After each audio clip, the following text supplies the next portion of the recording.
10 CBSE and ICSE के student ध्यान देंगे। एसिड बेसिस एंड सॉल्ट्स का ये लेक्चर 3 आपके सामने आ गया। लेक्चर 2 में स्टार्टिंग लास्ट में ध्यान दीजिएगा स्टूडेंट, लेक्चर 2 के लास्ट में हमने आपको क्या बताया था, बेसिस को डिफाइन करने के लिए। बेसिस किसको कहते हैं? दो substances which when dissolve in water produces OH minus aqueous ions. मतलब वो सब्सटेंस जिसको पानी में घोलने पर, जिनको पानी में घोला जाए तो वो डिसोसिएट्स हो जाए और उनमें OH माइनस एक्वस आयन, जिसको हाइड्रोक्साइड आयंस कहते हैं, वो प्रोड्यूस हो। और उसमें हमने आपको बताया था कि जो बेसिस पानी में सॉल्युबल होते हैं, यानी सारे बेसिस पानी में सॉल्युबल नहीं होते हैं, कुछ ही ऐसे बेसिस हैं जो तुम्हारे पानी में सॉल्युबल होते हैं, जैसे सोडियम हाइड्रोक्साइड, पोटेशियम हाइड्रोक्साइड, ये वाटर सॉल्युबल यानी पानी में घुलने वाले बेसिस हैं। और जो वाटर सॉल्युबल बेसिस होते हैं उनको एल्केलीज कहते हैं। याद रखिएगा, water soluble bases are called alkalis. उसके आगे अब हम लोग स्टार्ट करेंगे स्टूडेंट बेसिस में स्ट्रॉन्ग बेस क्या होता है, स्ट्रॉन्ग बेसिस क्या होते हैं और वीक बेसिस क्या होता है। स्ट्रॉन्ग बेसिस का मतलब क्या है कि जब किसी बेस को पानी में अगर हम लोग डिसॉल्व करें तो वो आयोनाइज हो, डिसोसिएट्स हो और large number of OH minus ions produce करे। A base which completely ionize in water and produces large amount of OH minus ions is called strong base. एक बेस जो कि कंप्लीटली आयोनाइज होता है water में, एक ऐसा बेस जो कंप्लीटली आयोनाइज होता है वाटर में और प्रोड्यूस करता है large amount of OH minus ions, उसको हम लोग कहते हैं स्ट्रॉन्ग बेसिस। तो इसमें आप दो नाम याद रखिएगा, NaOH sodium hydroxide, KOH potassium hydroxide. ये दो आप याद रखिएगा, ये स्ट्रॉन्ग बेसिस भी है और ये स्ट्रॉन्ग एल्केलीज भी है। इसका मतलब ये वाटर सॉल्युबल बेसिस भी है, यानी स्ट्रॉन्ग बेस भी कह सकते हो, स्ट्रॉन्ग एल्केलीज भी कह सकते हो। तो अगर आपके सीबीएसई बोर्ड एग्जाम में क्वेश्चन पूछता है कि name two strong bases, sodium hydroxide, potassium hydroxide, NaOH, KOH, यही एग्जांपल होगा। अगर बोलता है नेम टू स्ट्रॉन्ग एल्केलीज, दो स्ट्रॉन्ग एल्केलीज का नाम बताओ, फिर यही होगा NaOH sodium hydroxide, KOH potassium hydroxide. याद रखिएगा। तो a base which ionise completely in water, a base which completely ionize in water and produces large number of OH minus ions, उसी को कहते हैं स्ट्रॉन्ग बेस। नेक्स्ट स्लाइड पे आते हैं हम लोग स्टूडेंट। वीक बेस भाई कमजोर है, स्ट्रॉन्ग वाला ताकतवर है, वो बहुत ज्यादा OH माइनस आयन दे रहा है, ये वीक है, मच्छर बेचारा कमजोर है, तो ये less amount of, small amount of OH minus ions देगा। A base which partially ionize in water and produces a small amount of OH minus ions is called weak bases. A base which partially, एक ऐसा base जो थोड़ा ionise होता है, कम ionise होता है। A base which partially ionize in water and produces a small amount of OH minus ions. तो weak base कहलाया। स्ट्रॉन्ग के नाम से समझ लो, स्ट्रॉन्ग है तो उसमें large amount of OH minus ions निकलेंगे। ये वीक है, कमजोर है, तो इसमें small amount of OH minus ions निकलेंगे। तो वीक बेसिस का एग्जांपल सर बता दो, name 3 weak bases, name 2 weak bases, इस तरीके से क्वेश्चन पूछता है। तो ध्यान रखिएगा, magnesium hydroxide MgOH whole twice, magnesium hydroxide, calcium hydroxide, ammonium hydroxide, ये 3 याद रखिएगा। मैग्नीशियम हाइड्रोक्साइड MgOH का whole twice, ammonium hydroxide NH4OH और आपका कैल्शियम हाइड्रोक्साइड CaOH का होल ट्वाइस। तो ये 3 आप याद रखिएगा, ये तीनों आपके वीक बेसिस हैं। बेसिस की प्रॉपर्टीज पे हम आ गए स्टूडेंट। बेसिस की प्रॉपर्टी देखते हैं। बिटर टेस्ट होता है, बहुत बढ़िया, तो पहले ही आपको बताया गया था कड़वा होता है। एसिड की प्रॉपर्टी का जस्ट अपोजिट है, एसिड सोर इन टेस्ट, ये बिटर टेस्ट होता है। ये फील सोपी टू टच, यानी जैसे उसको छुओगे साबुन जैसा लगेगा, फिसलेगा, feel soapy to touch, touch करने पे सोपी फील होता है। Turn red litmus to blue, red litmus को ब्लू में कन्वर्ट करेगा। एसिड क्या करता है, ब्लू लिटमस को रेड में कन्वर्ट करता है। बेस क्या करेगा, रेड लिटमस को ब्लू में कन्वर्ट करेगा। तो तीन प्रॉपर्टी छोटी छोटी समझ में आ गई। Bitter taste, feel soapy to touch, feel करने पे सोप जैसा टच होता है, और रेड लिटमस को ब्लू में कन्वर्ट करेगा। चौथा student, basis conduct electricity in solution, यानी बेसिस का जब सोल्यूशन बना दिया जाए, बेसिस का सोल्यूशन बना दिया जाए तो वो इलेक्ट्रिसिटी को कंडक्ट करते हैं, दे आर इलेक्ट्रोलाइट्स, ये इलेक्ट्रोलाइट्स कहलाते हैं। चलिए पांचवी प्रॉपर्टी है student, bases react with some metals to form hydrogen gas. बड़ी इंपॉर्टेंट चीज है, बेसिस की मेटल से रिएक्शन होगी तो क्या होगा, तो बेसिस जब मेटल से रिएक्ट करेंगे तो सॉल्ट एंड वाटर बनेगा। सॉरी, बेसिस जब मेटल से रिएक्ट करेंगे तो सॉल्ट और हाइड्रोजन गैस निकलेगी, salt and hydrogen gas. Bases react with metals to form salt and hydrogen gas, bases react with metals to form salt and hydrogen gas. अब आपको पता चल गया कि बेसिस मेटल से रिएक्ट किया तो सॉल्ट और हाइड्रोजन गैस निकलेगी। लेकिन एक बात को ध्यान रखिएगा, सारे बेसिस जो है मेटल से रिएक्ट नहीं करते, सारे बेसिस मेटल से रिएक्ट नहीं करते और सॉल्ट और हाइड्रोजन गैस नहीं निकालते। बहुत रेयर इसकी रिएक्शन है। सारे मेटल, याद रखिएगा, सारे मेटल बेस से रिएक्ट नहीं करते और सॉल्ट और हाइड्रोजन गैस नहीं निकालते। तो सर कौन सा ऐसा मेटल है जो सॉल्ट बनाएगा और हाइड्रोजन गैस निकलेगी? जिंक मेटल, ध्यान रखिएगा। अब देखिए यहां पर स्टूडेंट सोडियम हाइड्रोक्साइड लिया गया है बेस, और उसके साथ जिंक मेटल लिया गया है, उसको हीट किया गया। Sodium hydroxide NaOH, zinc metal Zn, उसको हीट किया गया तो सोडियम जिंकेट बन गया, Na2ZnO2, Na2ZnO2, सोडियम जिंकेट बन गया और हाइड्रोजन गैस निकल रही है। तो ये जो सोडियम जिंकेट है ये सॉल्ट है, H2 मतलब हाइड्रोजन गैस निकल गई। तो याद रखिएगा, सारे बेसिस, सारे मेटल्स बेस से रिएक्ट नहीं करते। इसमें मेन कौन है जो रिएक्ट करता है? जिंक मेटल है। सोडियम हाइड्रोक्साइड की जिंक मेटल से रिएक्शन हुई तो सोडियम जिंकेट Na2ZnO2 बना और हाइड्रोजन गैस निकली। एक बड़ी इंटरेस्टिंग चीज है स्टूडेंट की, जो जिंकेट है, ये जिंकेट का फॉर्मूला होता है ZnO2 डबल -2, यानी उसके ऊपर दो एनायंस होते हैं, दो नेगेटिव आयन होते हैं। अच्छा, ZnO2 जिसको हम लोग जिंकेट कह रहे हैं, जिंकेट पे नेगेटिव आयन आ गया, जबकि जिंक तो मेटल है और मेटल तो पॉजिटिव होते हैं। तो नहीं, यहां ध्यान रखना है, यहां पर एक इंटरेस्टिंग फैक्ट है कि जो जिंकेट है ZnO2 जिसमें मेटल Zn भी आ रहा है, वो एक एनायन है, उसके ऊपर दो नेगेटिव आयंस हैं। याद रखिएगा, कभी कभी MCQ में पूछ लेता है, ठीक है। चलिए नेक्स्ट रिएक्शन आ रही है, bases react with acids to form salt and water. Bases acid से रिएक्ट करेंगे, सॉल्ट एंड वाटर बनेगा। न्यूट्रलाइजेशन रिएक्शन, ये पहले भी आप पढ़ चुके हैं। Bases react with acids to form salt and water, it is called your neutralisation reaction.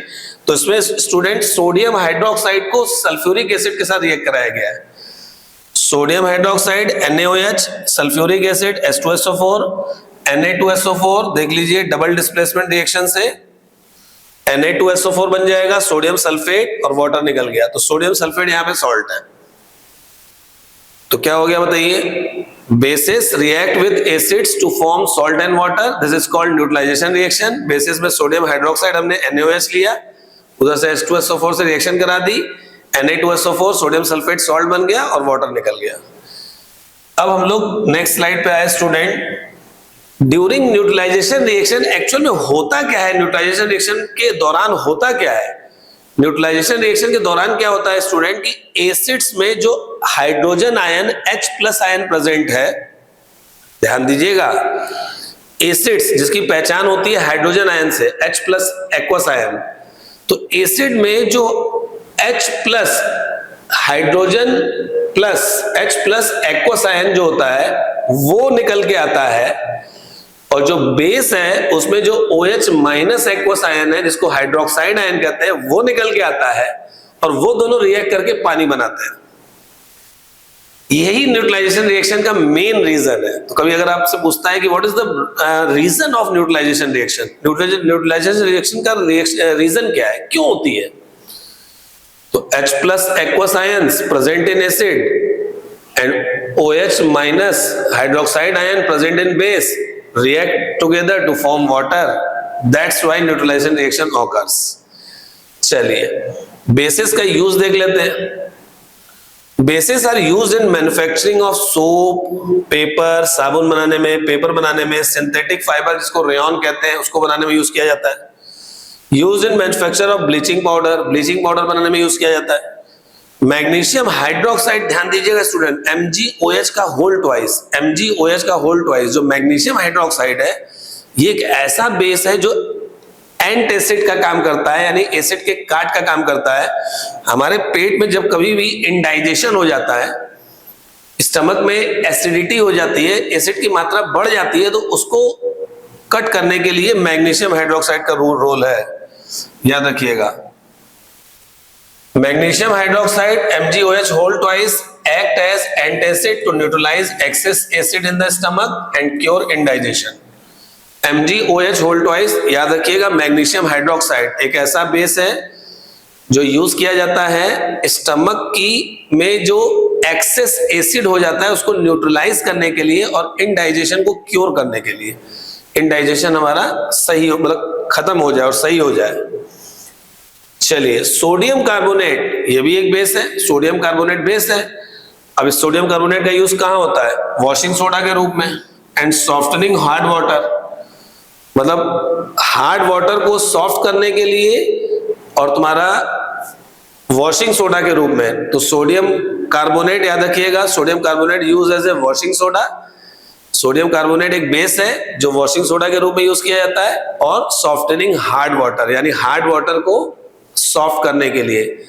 कहने का मतलब जो हार्ड वाटर है जिसमें मिनरल्स बहुत ज्यादा होते हैं, उन मिनरल्स को कम करने के लिए, ताकि वो हम लोगों के लिए पीने के लिए सुटेबल हो पानी।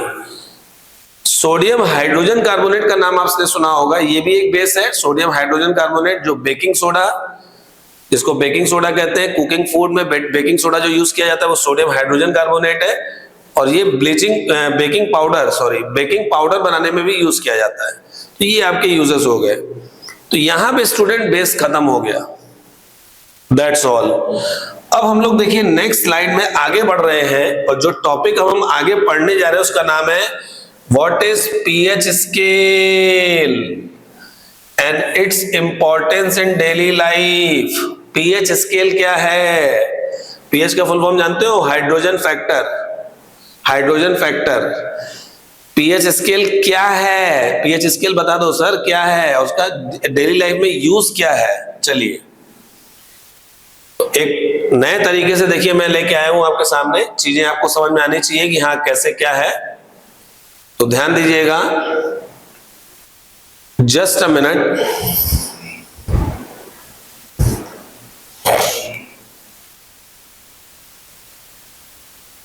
Okay, let's start.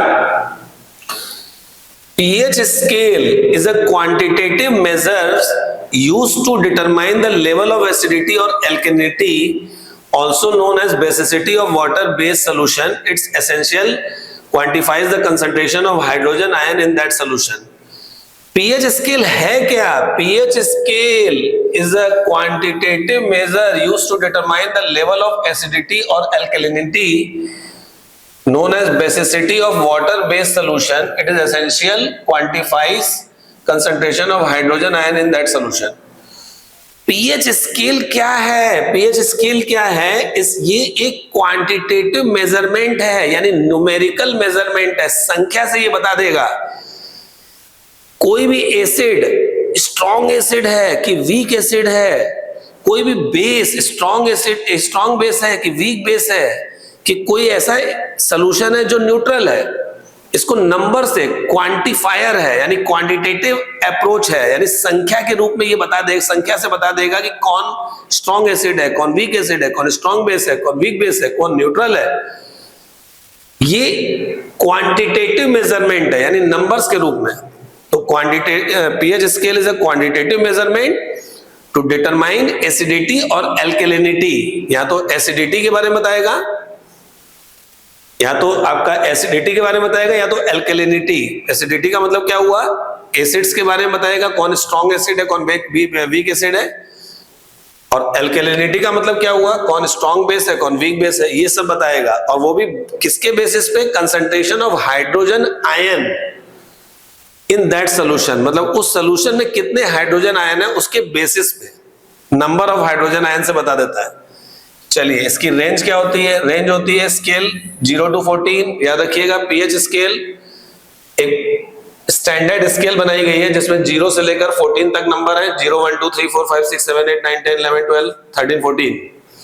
इसकी रेंज है 0 to 14। न्यूट्रल याद रखिएगा, अगर pH 7 हो गया तो इसको न्यूट्रल माना जाता है। प्योर वाटर 25 डिग्री सेंटीग्रेड पर उसका pH 7 होता है, यानी 0 to 14 तक जो pH स्केल है उसमें जो बीच में 7 है वो न्यूट्रल माना जाता है। यानी जिसका pH 7 हो गया वो न्यूट्रल है, सोल्यूशन न्यूट्रल है। तो सर किसका सोल्यूशन, कौन सा सोल्यूशन ऐसा है जो न्यूट्रल है, प्योर वाटर। 25 डिग्री सेंटीग्रेड पे अगर प्योर वाटर लिया जाए तो उसका जो pH वैल्यू होती है, इसकी pH वैल्यू 7 होती है, that is neutral. Acidic solutions with the pH below 7 are acidic. Lower of the pH value, the higher the concentration of hydrogen ions, making the solution more acidic. Example vinegar, pH आपका 2 to 3 होता है। Lemon juice pH 2 होता है। Battery acid pH 1 होता है। जिन acids की value, acids के pH की वैल्यू 7 से कम होती है, 7 पे न्यूट्रल है, ध्यान रखिएगा। अगर मैं ये फॉर्मली ये बना रहा हूं कि 0 1 2 3 4 5 6 7, आगे 8 9 10 11 12 13 14 तक जाएगा, तो हम लोग 7 पे क्या कह रहे हैं, 7 पे न्यूट्रल है, जिसकी पीएच वैल्यू 7 होती है न्यूट्रल है। 7 से अगर आप नीचे आएंगे स्टूडेंट, 7 से नीचे तो वो एसिड्स होते हैं।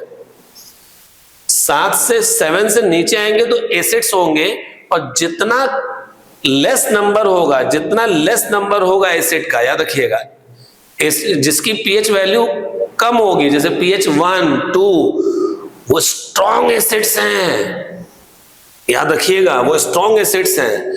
तो यही कहना चाह रहा है, जिन सोल्यूशन की पीएच वैल्यू 7 से छोटी है वो एसिडिक है। लोअर द पीएच वैल्यू, जितनी पीएच वैल्यू छोटी होगी, higher the concentration of hydrogen ions, यानी जितनी पीएच वैल्यू कम होगी उतना ज्यादा हाइड्रोजन आयन कंसंट्रेशन होगा और वो एसिड स्ट्रॉन्ग हो जाएगा, खतरनाक, मतलब स्ट्रॉन्ग एसिड होगा। तो जैसे देखिए विनेगर, आपने देखा होगा खट्टा एकदम सिरका जो होता है, उसकी पीएच वैल्यू 2 और 3 के बीच में होती है। लेमन जूस, नींबू का यार जूस, बाप रे बड़ी खट्टा होता है यार बाबू, देखो पीएच इसकी 2 होती है। बैटरी का एसिड, अब बैटरी का एसिड जान ही रहे हो कितना खतरनाक है, बैटरियां ब्लास्ट भी करती है ये वो, तो पीएच वैल्यू 1 होती है, 1, मतलब बैटरी की जो पीएच वैल्यू होती है, बैटरी के एसिड की, उसकी पीएच वैल्यू 1 होती है। कितना स्ट्रॉन्ग हो गया। चलिए एल्केलाइन में देखते हैं, बेसिक में solutions with a pH above 7 are alkaline और basics. The higher the pH value, the lower the concentration of hydrogen ions and often concentration of hydrogen ions, making the solution more alkaline. Example, baking soda, pH 9, household ammonia, pH 11.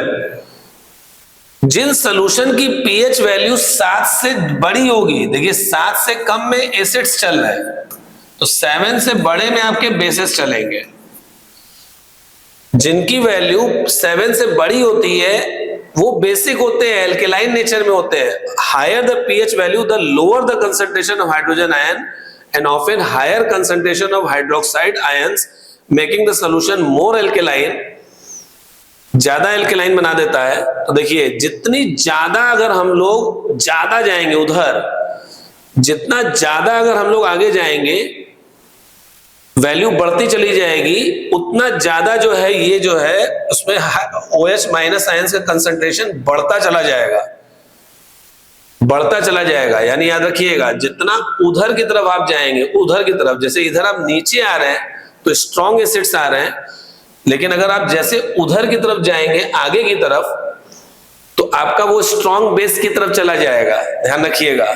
तो देखिए student, यहां पर baking soda की pH value 9 है, house hold ammonia की pH value 11 है, bleach की pH value 12.5 है। अब ये लॉगरिथमिक नेचर क्या होता है, देखिए, it's crucial to remember that the pH scale is logarithm. This means that the change of the one whole pH unit represents the 10-fold change in the acidity और alkalinity. Logarithm nature का मतलब क्या है कि अगर pH बदलता चला गया, चेंज होता चला गया, तो एल्कलिनिटी और बेसिस एसिडिटी में फर्क पड़ता चला जाएगा. ध्यान रखिएगा, ये लॉगरिथम नेचर है, मतलब बदलता है. For instant, a solution with a pH 0 is 10 times more acidic than a solution with a pH value 5. मतलब 4 pH वैल्यू हो गई, 10 गुना ज्यादा एसिडिक हो गया यार 5 की अपेक्षा. And 100 times more acidic than with pH value of 6. यानी जिसकी pH वैल्यू 6 है उससे ये 100 गुना हो गया. मतलब लॉगरिथम नेचर है. लॉगरिथम का मतलब वैरी करता है, याद रखिएगा. This logarithm property makes even small changes in pH very significant. वाह. चलिए, मैं इस लेक्चर को भी यहीं पे खत्म कर रहा हूं. थोड़ा सा और बच गया है बस. अब हम लोग हल्का फुल्का जो भी आपका ये स्लाइड है, इसको जो है मैं आपको नेक्स्ट में डील करूंगा. रेडी रहिएगा लेक्चर 4 के लिए. बस हम लोग पीएच के थोड़े से इंपॉर्टेंस को पढ़ेंगे, थोड़ा सा और बचा है, और उसके बाद हम लोग क्या करेंगे कि हम लोग सॉल्ट्स पे आ जाएंगे. Thank you so much.